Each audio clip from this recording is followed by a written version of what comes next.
News पथ के सफर में अब सोशल अड्डा का रुख करते हैं, जहां आज बात होगी उत्तर प्रदेश में महिलाओं को सशक्त बनाने के लिए चलाई जा रही योजनाओं की। योगी सरकार ने आर्थिक रूप से कमजोर परिवारों की बेटियों के लिए कई योजनाएं शुरू की है। जरूरतमंद महिलाओं को आर्थिक रूप से सशक्त बनाने के लिए योगी सरकार ने वित्त वर्ष 2025-26 के लिए 1 करोड़ 12 लाख रुपए का प्रावधान किया है। ये धनराशि महिलाओं के लिए चलाई जा रही 4 अलग अलग योजनाओं के तहत दी जाएगी।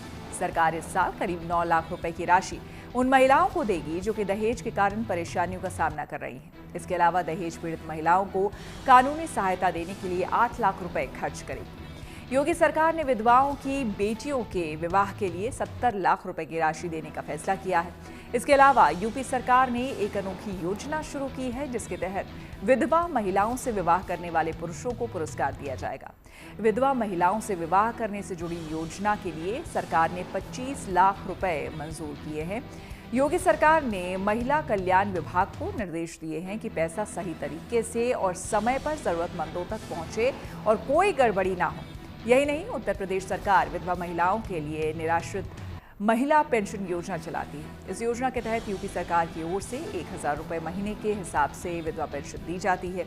यूपी में 26 लाख से ज्यादा विधवाएं इस योजना के तहत पेंशन पा रही हैं और समाज में सिर उठाकर जीवन यापन कर रही हैं। जाहिर है, जरूरतमंद महिलाओं का जीवन संवारने और उन्हें आर्थिक रूप से सशक्त बनाने के लिए योगी सरकार ने बड़ा कदम उठाया है। विधवा महिला से विवाह की योजना लाकर सरकार ने समाज में विधवाओं के प्रति सकारात्मक सोच लाने और उनके सम्मान को बढ़ाने की दिशा में महत्वपूर्ण कदम उठाया है। इस पहल को लेकर हमने कुछ लोगों से बात की और उनकी राय जानी। ये बताइए आलोक जी की क्या कहना है आपका? तमाम सुविधाएं दी जा रही हैं विधवाओं को, दहेज पीड़ित महिलाओं को आर्थिक मदद सरकार करने जा रही है।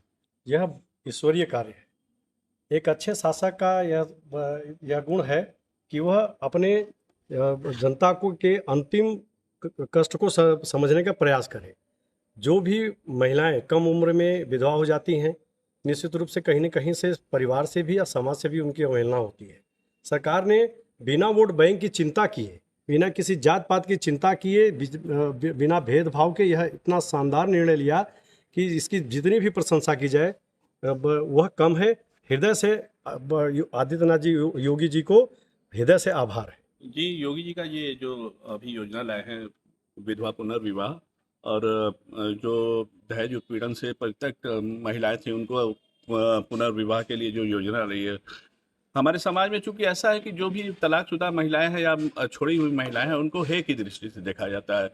लेकिन योगी जी ने उनके दर्द को समझा और पुनः विवाह का जो प्रावधान लाया है, जीवन को फिर से प्रारंभ करने का जो योजना लाया है, ये बहुत श्रेयस्कर है। इस योजना को लाने से आधी आबादी आत्मनिर्भर, स्वावलंबी और उनके आत्मसम्मान की भी बहुत योगी सरकार ने चिंता की है। तो योगी जी को बहुत बहुत धन्यवाद कि उन्होंने आधी आबादी के सम्मान की चिंता की है। अब महिलाओं को, जो तलाकशुदा महिला हैं, उनको समाज में लोग हे दृष्टि से, गिरी हुई दृष्टि से देखते थे कि तलाकशुदा महिला है, या जो जैसे कि दहेज से उत्पीड़ित बहनें हैं, उनके भी पुनर्विवाह की चिंता, तलाकशुदा बहनों की विवाह की चिंता की है। तो इससे महिलाओं को सम्मान मिला। ये एक अच्छा कदम है और मेरे ख्याल से बहुत सराहनीय है, क्योंकि ये योजना जो है महिलाओं के उत्थान के लिए बहुत बड़ा कार्य करेगी। अगर ईमानदारी से इस योजना का लाभ उठाया जाए तो एक महिला को आश्रय भी मिलेगा, अच्छा परिवार मिलेगा, और जहां तक महिलाओं को इस धनराशि की जहां तक व्यवस्था की गई है तो उससे अपने स्वावलंबन की दिशा में, बच्चों की शिक्षा की दिशा में और उनको एक परिवार का सहारा मिलने की दिशा में बहुत बड़ा कदम है। हम लोग इसकी सराहना करते हैं।